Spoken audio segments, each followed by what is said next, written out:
It's been a month since we last talked. Tell me has anything been going on in City Hall in the last month? Oh, a few things. We've had a number of things going on. We've had an uptick in our homicides, and we're really concerned about that. And as a result of that, we called a meeting together with local law enforcement at the state level and at the federal level.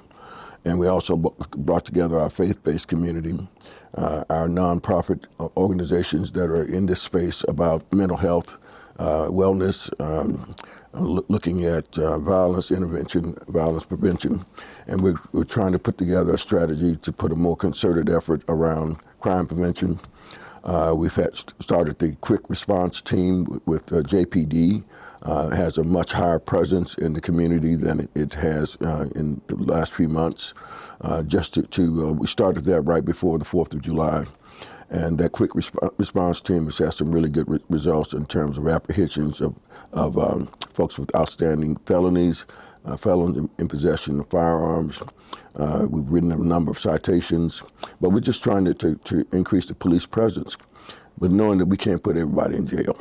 We've got to put in some remedies to folks' ability to resolve conflicts a lot more amicably where nobody winds up dead. But that was an outgrowth directly, quite frankly, of the 3 homicides that occurred at the end of June.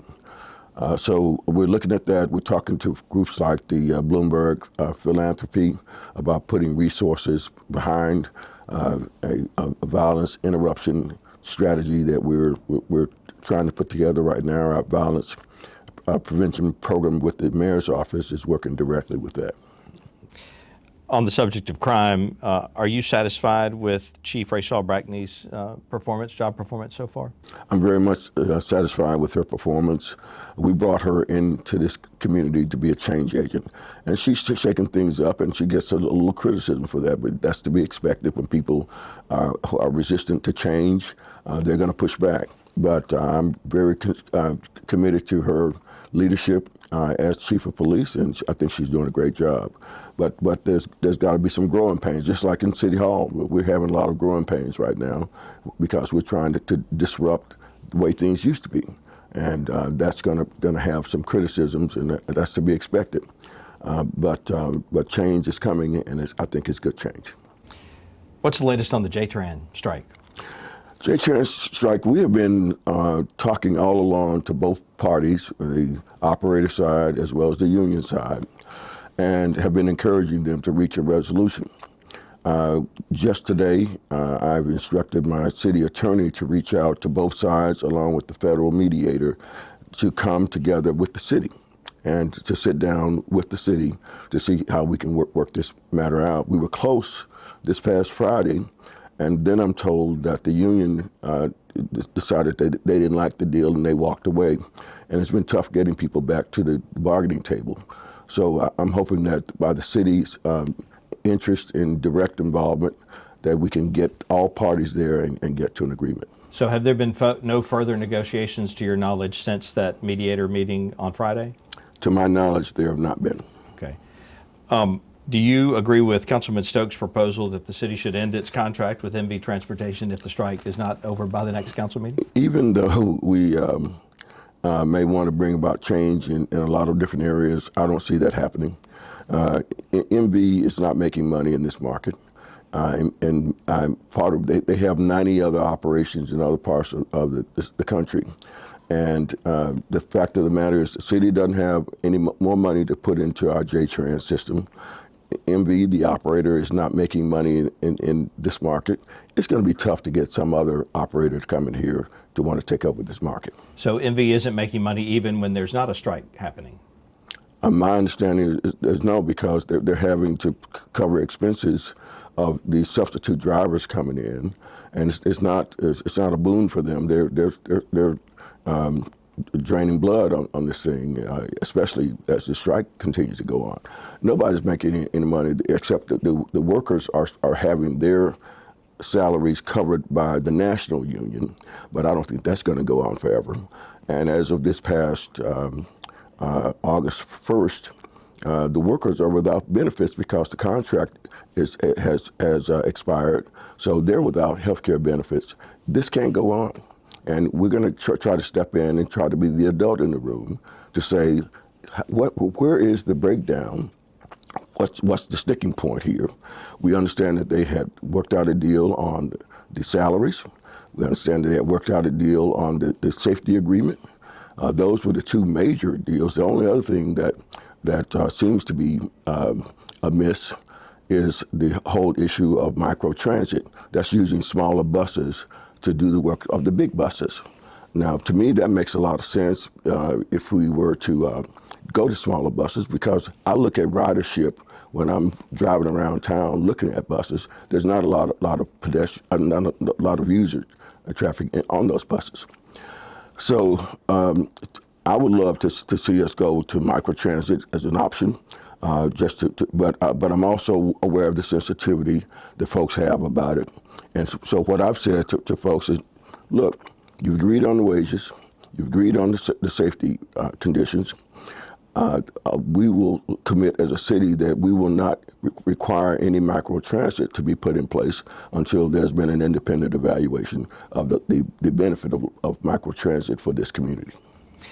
What's going on with the parking meters? That's been a discussion at City Hall about the contract with the company that oversees those. I actually get more complaints from folks about that than almost anything else. The water situation, you get probably more complaints about it, but a lot of folks, especially senior citizens, have difficulty and experience frustration dealing with those parking meters. So we've gotten the city council to give us the authority to get rid of those parking meters if we can't come up with a easier system to navigate. As it happens, I was in Washington, D.C. Last week. No, I'm sorry, in Atlanta last week. I was in D.C. the week before. And I ran into the parent company of the folks that own these meters, and they're anxious to work out a compromise. So we're starting those conversations with them right now. Does that mean that we could see the return of traditional parking meters at each individual space? You possibly could. We're not closing the door on any possible solution. We know that we're going to have parking in downtown, but it's got to be parking that folks can easily negotiate and that gives us a return on our investment. With this particular system, we haven't seen a dime in the last three years or so since those parking meters have been in place. And we won't start seeing until it reaches a certain threshold. So the folks who are making the money are the folks who put the system in. The city's not making a dime on it. You're losing Peter Tewison as Chief Administrative Officer. How does that affect how the city functions, and what's the plan moving forward? Well, we have a great affection for Peter Tewison. He has done yeoman's work, given his background, working previously as a city attorney, assistant city attorney. He was a county attorney. He was a county judge. Brought a wealth of knowledge and capacity to the job. So we're going to really, really miss him. When his law partner passed away unexpectedly, my gut told me that we wouldn't have Peter for very much longer, because somebody's got to go back and mind that store, and Peter has opted to make that his top priority, and we respect that tremendously. He will be missed. We are transitioning into selecting our city attorney, Drew Martin, who will be serving as interim CAO and wearing the hat of city attorney for a few weeks until we figure out what the long-term solution is going to be there. Is that a long-term possibility that he would wear both hats? No. If he moves into the CAO position permanently, we're going to find another city attorney. Although I must say Drew has done a great job, but a lot of the big issues that we were dealing with from litigation standpoint, the airport, the water authority, and the state's efforts to try to take it over, are somewhat past us now. So the bigger issues we have tackled, and so that's less pressure on whoever's the city attorney to be able to come into that job. But the idea is that it would be if Drew decides and we decide that he's going to become the permanent CAO, then we would move to get another city attorney. When you're out and about, what's the main thing that people ask you or comment to you about, and what's your response? Infrastructure, whether it's water or whether it's about the streets. They're complimentary on the fact that we're seeing more streets being paved, more potholes being repaired than probably in the last 20, 30 years. We're dedicating the money for 600 streets that are being resurfaced. We're dealing with storm drain clearance. We just let the contracts for another 30 million in street repair and storm drain recovery. So the infrastructure, that the streets and Jackson Water are the two biggest topics of conversation. And I will say about Jackson Water, in the last month, the judge called us together and he wanted to get the confusion cleared up about data centers, number one, and whether it would have an impact on Jackson Water, which it wouldn't, because there is no data center project before the city right now. But around that same time, Jackson Water and the city came together at the judge's insistence of looking at what is life going to be like after Jackson Water. And so we have begun conversation on a transition plan between the city of Jackson and Jackson Water. Now, to my way of thinking, any future governance has to have the city of Jackson having the majority of votes on any successor boards that would go on. We own the asset. We're responsible for the debt. So I think it's only right that we have, if there's a board, that we have the majority on that board. But I would love to see a municipal utility board being set up or ordered by the judge that would set up an independent board made up of Jacksonians who have expertise in business and operations of systems such as this, or business in general, and to have that independent board operate the municipal utility district for the city of Jackson. 78% of all city services dealing with utilities are done by third-party entities. So this would be no different than what's already pretty much average in the country. Final question, do you think there should ever be a data center within the Jackson city limits? I do. I believe that we have 7 million data centers in the world. The vast majority of them are in the United States.